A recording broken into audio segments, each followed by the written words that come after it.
Hi schools, welcome to Breakdown Channel Universe. Guys, percaya nggak sih kalau di film Devil All the Time ternyata ada sosok iblis beneran loh yang akhirnya ngebuat Arvin, karakter utama dari film Devil All the Time, jadi sosok pembunuh sadis. Gak percaya?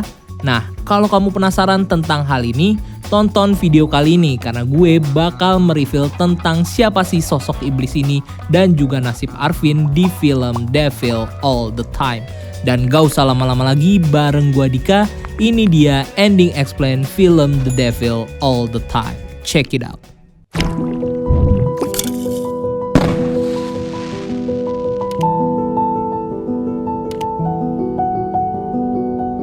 Film The Devil All the Time adalah film adaptasi novel berjudul sama karya Donald Ray Pollock yang menceritakan tentang seorang remaja biasa bernama Arvin yang kemudian berubah menjadi seorang pembunuh.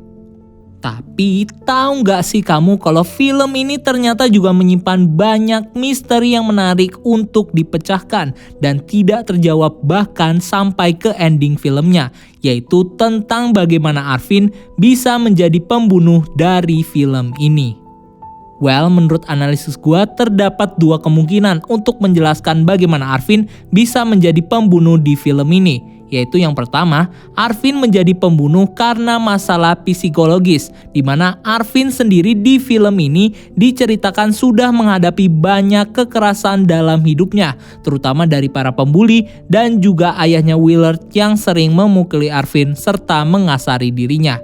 Ditambah lagi, Arvin juga harus hidup dalam sebuah tragedi di mana dia harus melihat sosok yang disayanginya mati di depan kepalanya sendiri, yaitu anjing kesayangan Arvin yang akhirnya dibunuh oleh ayahnya Willard demi kesembuhan ibu yang juga disayangi oleh Arvin dari penyakit kanker yang dideritanya. Namun, hal ini sia-sia karena ibu Arvin akhirnya mati karena penyakit kanker ini. Selain itu, Arvin juga harus melihat ayahnya mati bunuh diri karena stres dengan kematian dari ibunya, dan setelah dia remaja dia kembali lagi mengalami tragedi ini karena kini saudari tirinya Lenora mati karena bunuh diri setelah mengandung anak dari pastur cabul Preston. Rangkaian kekerasan dan tragedi inilah yang kemudian membuat Arvin jadi sosok pembunuh sadis yang tidak segan-segan untuk membunuh para korbannya seperti pendeta Preston, Carl, Sandy, dan juga Sheriff Brodecker. Namun, faktor tragedi dan juga trauma yang dimiliki oleh Arvin sendiri bisa dibilang tidak mutlak dan menjadi satu-satunya alasan mengapa dia bisa menjadi pembunuh. Mengingat setiap pembunuhan yang dilakukan oleh Arvin pada dasarnya didasari oleh upaya Arvin untuk membela dirinya sendiri dari serangan orang lain seperti yang terjadi di case Carl, Sandy, dan juga Sheriff Brodecker. Selain itu, pembunuhan yang dilakukan oleh Arvin sendiri juga ditujukan untuk membalas dendam kepada orang yang sudah menjadi penyebab matinya Lenora, yaitu pendeta Preston, sehingga membuat case pembunuhan yang dilakukan oleh Arvin sebenarnya memiliki kesan yang manusiawi karena didasari oleh motif balas dendam dan juga membela diri. Selanjutnya, kemungkinan kedua yang mungkin bisa jadi alasan kuat kenapa Arvin bisa menjadi pembunuh di film ini adalah karena Arvin dibisiki dan juga dirasuki oleh iblis.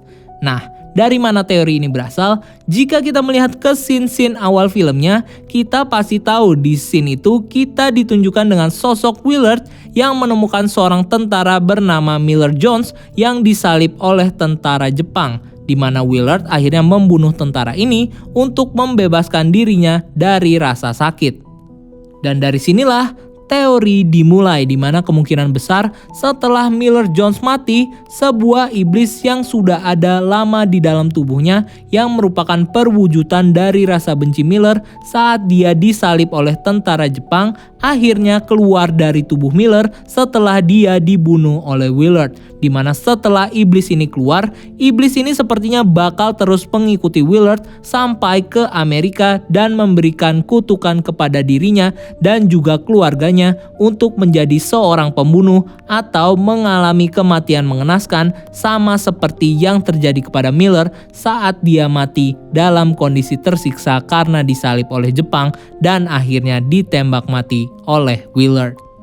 Dan kemudian, iblis inilah yang menjadi penyebab kematian dari seluruh anggota dari keluarga Arvin, termasuk anjing dari Arvin yang mati dibunuh oleh ayahnya Willard, ibu Arvin yang mati karena kanker, ayahnya Willard yang mati bunuh diri karena kematian istrinya Charlotte, dan saudari tiri Arvin, Lenora yang mati bunuh diri karena hamil anak Preston. Dan kemungkinan iblis ini nantinya bakal terus mengikuti Arvin dan akhirnya berhasil merubah Arvin menjadi sosok pembunuh sebenarnya di film ini. Sama seperti ayahnya Willard yang pada awalnya menjadi pembunuh untuk tujuan baik, yaitu membebaskan Miller dari kesakitan. Sama seperti Arvin yang menjadi pembunuh untuk menuntut keadilan kepada pendeta Preston yang sudah menghamili saudari tirinya Lenora. Selanjutnya yang juga masih misteri di film ini adalah tentang ending dari film ini yang membuat kita bertanya-tanya bagaimana nasib selanjutnya dari karakter Arvin yang di ending film ini terlihat dihadapkan dengan banyak opsi tentang apa yang harus dia lakukan setelah menjadi pembunuh, di mana opsi-opsi ini pada akhirnya mengarahkan Arvin untuk memilih apakah dia akan tetap menjadi seorang pembunuh atau tidak.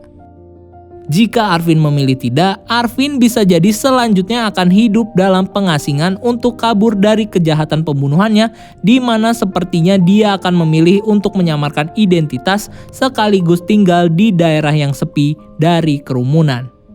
Selain itu, jika Arvin memilih tidak, dia juga bisa jadi bakal bergabung dengan pasukan Amerika di Perang Vietnam, di mana hal ini sebenarnya udah ditis nih di ending film ini ketika kita mendengar pidato dari Presiden Johnson yang berencana untuk menambah pasukan AS di Vietnam Selatan, yang seakan memberi kita petunjuk bahwa Arvin sepertinya bakal benar-benar menjadi tentara Amerika dan berperang di Perang Vietnam. Selanjutnya, jika ternyata Arvin memilih untuk meneruskan jalan hidupnya sebagai seorang pembunuh, maka besar kemungkinan bahwa Arvin sepertinya bakal tetap berada dalam pengaruh iblis Miller yang terus mengikuti Arvin dan juga mempengaruhinya di sepanjang film ini untuk menjadi seorang pembunuh sama seperti ayahnya, di mana Arvin sepertinya bakal melanjutkan perannya sebagai pembunuh di kota tempat tinggalnya, yaitu Knockemsiff dan juga Cold Creek, di mana di kota itu Arvin sepertinya bakal jadi pembunuh sadis supaya dia bisa melampiaskan dan juga melupakan rasa traumanya yang dia dapatkan selama hidupnya di kota itu. Atau mungkin dia bakal jadi pembunuh dengan tujuan baik yang hanya membunuh orang-orang jahat dan juga licik yang ada di kota itu untuk melindungi warga Cold Creek dan juga Knockemsiff dari tindakan jahat mereka. Sampai akhirnya Arvin kemudian mati setelah dia melakukan serangkaian pembunuhannya ini yang sepertinya merupakan jalan takdir yang diberikan oleh iblis Miller kepada Arvin yang juga membuat ayahnya Willard mati setelah pembunuhan yang dia lakukan. Dan akhirnya kita sampai ke pertanyaan terakhir dalam film ini, yaitu tentang apakah film Devil All The Time bakal berlanjut ke dalam film sequelnya? Menurut gue, film Devil All The Time sendiri sepertinya tidak akan berlanjut ke dalam film sequel, mengingat cerita novel yang jadi source utama dalam film ini berakhir ketika Arvin tertidur saat menumpang mobil milik hippie, sama seperti yang terjadi di filmnya, yang menandakan bahwa film Devil All The Time akan berakhir di sini dan tidak akan mendapatkan kelanjutannya lagi.